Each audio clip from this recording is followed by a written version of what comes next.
Iran ने तो सबको फंसा दिया। बम से दुश्मनों को दहला रहा है ईरान। इजराइल भी डरा हुआ है क्योंकि अमेरिका युद्ध से भागने के मूड में उसे दिखाई दे रहा है। खाड़ी देशों की जान हलक में अटकी हुई है क्योंकि ट्रंप इस वक्त बैकफुट पर उन्हें दिखाई दे रहे हैं। तुर्की सबसे ज्यादा डरा हुआ है क्योंकि ईरान को उसके गुनाहों के सबूत मिलने लगे हैं। युद्ध एक तरफा दिखाई देने लगा है।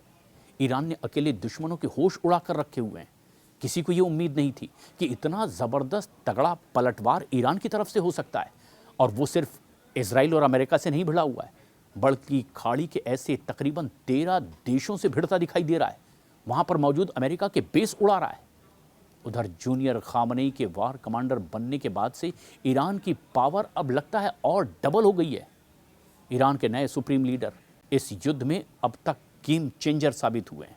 उन्हें ईरान में गेम चेंजर लीडर बना दिया गया है। लेकिन कितने दिनों तक वो सलामत रह पाएंगे, ये तो ट्रंप ही तय करेंगे। और ये ट्रंप ने साफ कह दिया है कि मुस्तबा खामनेई का जिंदा रहना उन्हें कतई मंजूर नहीं है। ट्रंप ऑर्डर दे चुके हैं कि जूनियर खामनेई को अली खामनेई से भी भयानक सजा दी जाए। अमेरिका की सेना, इजराइल की सेना ट्रंप के इस मिशन पर अब पूरी ताकत के साथ जुट चुकी है। उधर फॉक्स न्यूज की एक इंटरव्यू में ट्रंप ने कहा कि वो मुस्तबा खामनेई को शांति से अब नहीं रहने देंगे। एक रैली में उन्होंने दावा किया कि अमेरिका युद्ध को जीत चुका है, बस कुछ और वक्त की बात। ईरान के दुश्मनों ने तेल का जहाज उनके जलता दिखाई दे रहा है। हॉर्मुज स्ट्रीट को ईरान ने बारूदी लैंडमाइन में तब्दील कर दिया है। एक के बाद एक कई जहाज उड़ाए जा रहा है। जहां से गुजरने वाला कोई भी तेल टैंकर अब उसकी फायर पावर से बचता नहीं दिखाई दे रहा, क्योंकि ईरान तेल के जहाज़ों को सुसाइड बोट से टकराकर पूरी तरह से वहीं भस्म करना शुरू कर चुका है। ईरान की आत्मघाती बोट पुर्जे पुर्जे बारूद से भरी हुई आगे बढ़ती है और फिर किसी ऐसे ही एक जहाज से टकरा जाती है। यह है सुसाइड बोट, यानी आत्मघाती बोट जो कि बड़े बड़े जहाज़ों को नुकसान पहुंचा रही है। और बस देखते ही देखता बड़ा बड़ा जहाज आग के गोले में तब्दील हो जाते हैं। और ईरान ने अब यह प्रण कर लिया है कि वो अमेरिका और इजराइल का गुरूर तो किसी भी कीमत पर तोड़ कर रहेगा। वैसे जब अली खामनेई जिंदा थे, ईरान की तरफ से तब से ही ये ऐलान किया जा रहा है कि अब ईरान ये हमला होने के बाद जंग जीतने के लिए नहीं करेगा, बल्कि दुश्मन को हराने के लिए करेगा, ताकि वो किसी भी सूरत में जीत का जश्न ना मना सके। मतलब ये कि ईरान को पता है कि उसका अंजाम क्या हो सकता है, लेकिन शायद वो ये मैसेज देना चाह रहा है कि ईरान के दुश्मनों को नहीं पता कि पलटवार में उनका अंजाम क्या होगा, जो ईरान करके दिखाना चाहता है। और इसके लिए ईरान ने खाड़ी में मौत का एक जाल बिछा रखा है। कुछ ऐसी रिपोर्ट सामने आई है जिसके मुताबिक ईरान ने हॉर्मुज स्ट्रेट, फारस की खाड़ी, लाल सागर में 6000 नेवल माइन बिछा दी है, यानी जमीन की बजाय समंदर में धमाकों की वो लैंडमाइन जिसके ऊपर से गुजरते ही जहाज पल भर में खाक में तब्दील हो जाएंगे। ईरान की नौसेना ने 80 से 90% छोटे जहाज, छोटी बोट और माइन लेयर्स का एक ऐसा ट्रैप बनाया है जिससे बचना किसी के लिए भी नामुमकिन होगा। हॉर्मुज स्ट्रेट को ब्लॉक करने के बाद अमेरिका, इजराइल को ईरान कई समुद्री फ्रंट पर अब दहलाने जा रहा है, ऐसा दिखने भी लगा है। खामनेई के रेवोल्यूशनरी लड़ाकों ने ऐसा चक्रव्यूह बनाया है जिसमें फंस करके सुपर पावर की चीख निकलती दिखाई दे रही है। खबरें तो ये भी आ रही है कि कई जगह रणनीति बदलनी पड़ रही है। ईरान ने तेज रफ्तार से चलने वाली छोटी बोट अशूरा क्लास को बारूदी सुरंग बिछाने में मिशन पर लगा दिया है, और ऐसा कई जगह किया जा रहा है। ये एक छोटी सी बोट है जो कि रडार की नज़र से भी बच करके तकरीबन 3 माइन समुद्र में बिछा सकती है।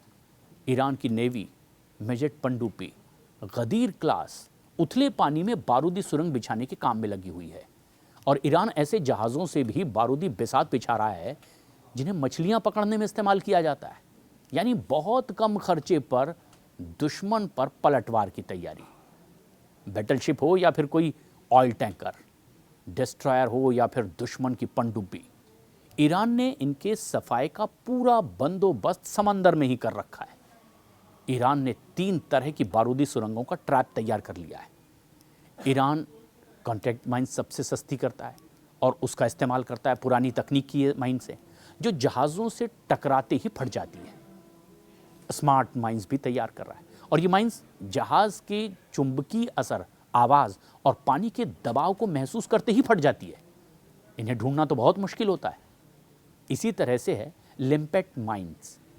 गोताखोरों और छोटी बोट को चुपके से दुश्मन के जहाज़ के निचले हिस्से से ये चिपका कर चले आते हैं और इसके बाद धमाके से उन्हें उड़ा दिया जाता है। इस तरह की स्ट्रेटेजी से ईरान आगे बढ़ रहा है और इसीलिए दुश्मनों को इतना नुकसान पहुंचा रहा है। लेकिन अब ईरान ने धमकी दे दी है कि वो ट्रंप को तेल के आंसू रोने पर मजबूर कर देगा और दुनिया भर में अब इसकी हलचल दिखाई भी देने लगी है। हॉर्मुज के गेट बंद करके ईरान ने दुश्मनों की गर्दन दरअसल दबोच ली है और ये गर्दन इसीलिए क्योंकि पूरी दुनिया को पहुंचने वाले तेल का एक बड़ा हिस्सा इसी हॉर्मुज से गुजरता है और यहाँ कब्जा ईरान जमा रहा है। वहीं मुस्तफा खामनेई इस वक्त सबसे ज़्यादा तुर्की पर भी भड़के दिखाई दे रहे हैं क्योंकि उन्होंने एर्दोआन की चालबाजी पकड़ ली है। जूनियर खामनेई को पता लग गया है कि अंकारा के बारूद से तेहरान को जलाया जा रहा है, यानी वहां से लॉन्च हो रही है चीज़ें और उनका बारूद ईरान के खिलाफ इस्तेमाल हो रहा है। जबकि एर्दोआन मुस्लिम ब्रदरहुड का ढोंग करते दिखाई दे रहे हैं, यह दावा ईरान का है। वहीं तुर्की में बने बमों से इजराइल ईरान पर एक के बाद एक हमले कर रहा है। मिडल ईस्ट आई के मुताबिक इजराइल ने तेहरान पर जिन BLU 110AB का जमकर इस्तेमाल किया है उसे तुर्की के रेपकॉन कंपनी ने बनाया है। रेपकॉन को साल 2024 में इजराइल ने BLU 110AB के 1000 पाउंड के बमों के निर्माण का टेंडर दिया था और ये ठेका 151.8 मिलियन डॉलर का था। इजराइल एर्दोआन के बनाए ऐसे बमों से अब ईरान को मार रहा है। अब ये बात ईरान को पता चल गई है। वहीं एर्दोआन ईरान से हमदर्दी का झूठा ढोंग भी करने में लगातार लगे हुए हैं। तुर्की की तिकड़म सामने आने के बाद अब ईरान भड़क गया है और फोकस तेल अवीव से अब उसने अंकारा शिफ्ट कर दिया है। अब ये कि पहले तो अंकारा से निपटा जाए। ईरान ने अब तक तुर्की पर वही हमला किया जहां पर अमेरिका के रडार स्टेशन लगे हुए हैं, मगर अब हमलों को और एक्सटेंड करने के इरादे से वो आगे बढ़ रहा है। इस्तांबुल से अंकारा तक अब ये हमले पहुंचना बिल्कुल तय माना जा रहा है और अगर अमेरिका, इजराइल और ईरान के भयानक युद्ध के बीच सामने आई एक तस्वीर ट्रंप को देखनी ज़रूरी भी हो गई है और ये तस्वीर एक नए मायनों में बहुत ख़तरनाक है। नेतन्याहू के लिए इस तस्वीर के मायने समझना उससे ज़्यादा ज़रूरी है और ये तस्वीर एक तरह से चेतावनी भी है और ये तस्वीर है किम जोंग उन की और इस तस्वीर में किम जोंग उन के तेवर दिखाई दे रहे हैं कि किस तरीके से वो अब टेस्ट कर रहे हैं उन हथियारों को जिसका इस्तेमाल बस अपने दोस्त रूस के कहने पर वो कभी भी कर सकते हैं। अमेरिका के लिए ये किम जोंग उन एक नई मुसीबत है। ईरान ज़बरदस्त पलटवार कर रहा है, मतलब ये कि ट्रंप को अपनी रणनीति बदलनी ही पड़ेगी।